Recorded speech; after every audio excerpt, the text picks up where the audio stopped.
So this week you might have heard that DOGE was terminated. I already dealt with this news, but just to reiterate, DOGE was not terminated. Not at all. See, at the beginning of the year, they created DOGE because Trump didn't have any of his cabinet in. He didn't have any of his people, his appointees anywhere. So they created DOGE as a separate entity where they could hire real quick and get the ball moving on cleaning everything up. DOGE went. It was a little disappointing. We all wanted more, but it still got a lot done by funds to NPR, by funds to PBS, all kinds of leftist propaganda, all kinds of U.S. aid. Thank you, DOGE. DOGE was highly successful. It just wasn't successful in the way some expected and some wanted. But if you actually look at what it accomplished a great deal. And then we got the news. Reuters reported this week, DOGE has been disbanded, but that couldn't be further from the truth. What really happened is DOGE, the entity, the centralized entity, was dissolved because it's no longer needed. What happened is those people went into their areas of specialty, their areas of expertise underneath the cabinet secretaries, underneath the appointees. And so now DOGE is no longer centralized. It's spread out. And why do we know this? The DOGE accounts are still posting. They're still keeping up with what's going on. Every day we're getting new news.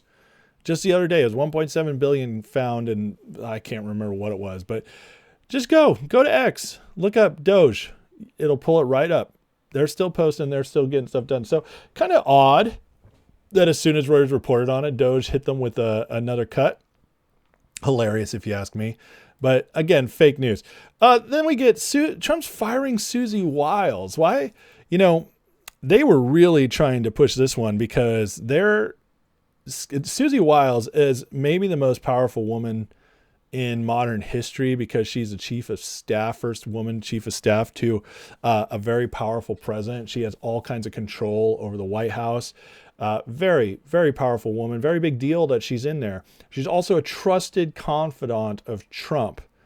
And the Democrats can't say too much bad about her because she's a woman. And they're always very careful when they go there, unless it's like a very outspoken woman, like Lauren Boebert or something like that, where they can just really try to drag her through the mud.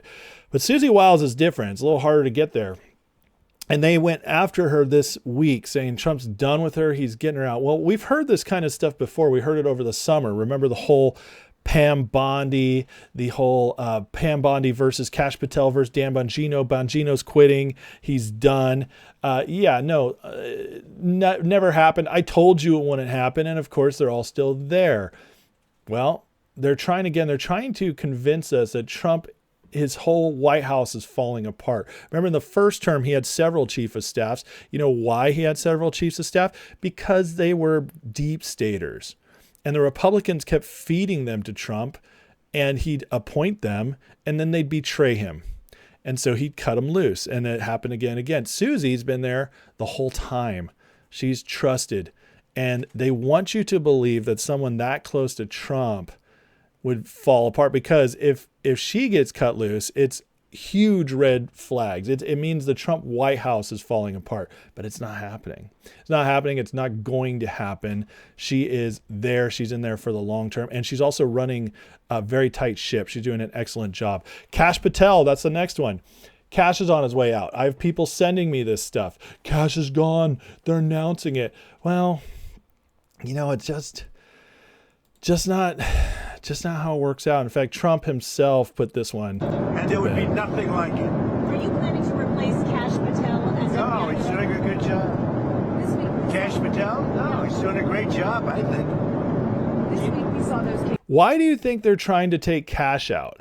See, there were stories this week about Kash trying to, that he's abusing his stuff at the FBI, using it to help his girlfriend, and that he's having blow-ups at his FBI agents. He's basically abusing his power, having this little sweetheart deal with him and his girlfriend because of the FBI.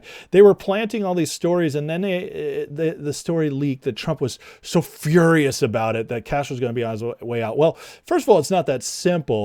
The FBI director gets a 10-year term, and the only way to get rid of a FBI director is for them to resign, just as Chris Wray did coming in to this to this administration before it started, paving the way for Kash Patel. Ray had 6-7 years left on his term.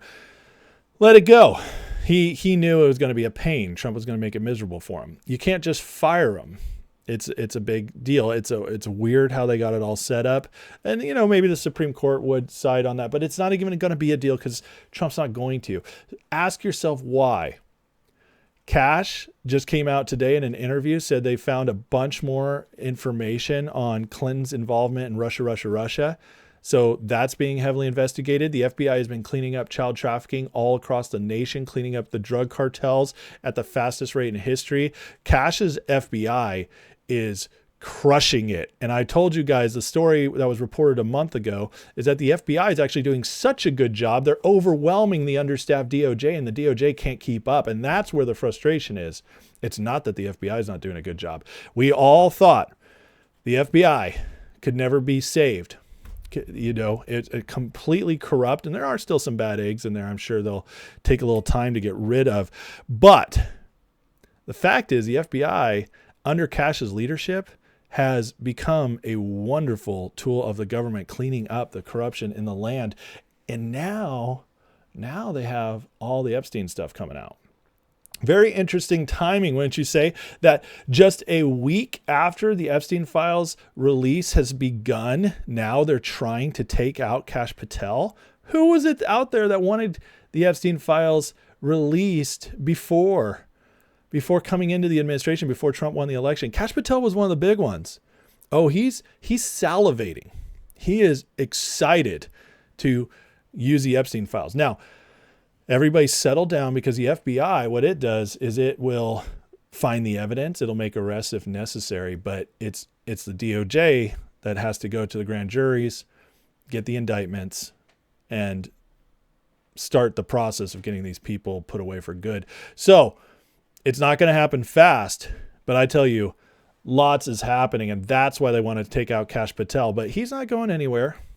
He's not going anywhere. The next part, Putin rejected this 28-point plan from Russia, Ukraine. That happened just yesterday because, you see, they went to Ukraine with this plan.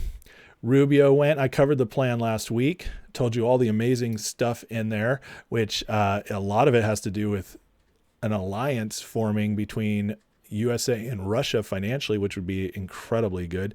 But this plan, very Russia-centric, but let's face it, folks. Ukraine's not going anywhere. They can't do anything. They're stuck. They're screwed. They're just bleeding. That's all they're doing right now, bleeding out. And Europe wants it that way. Europe wants to keep this going, but Europe's running out of money. Europe's getting in big trouble.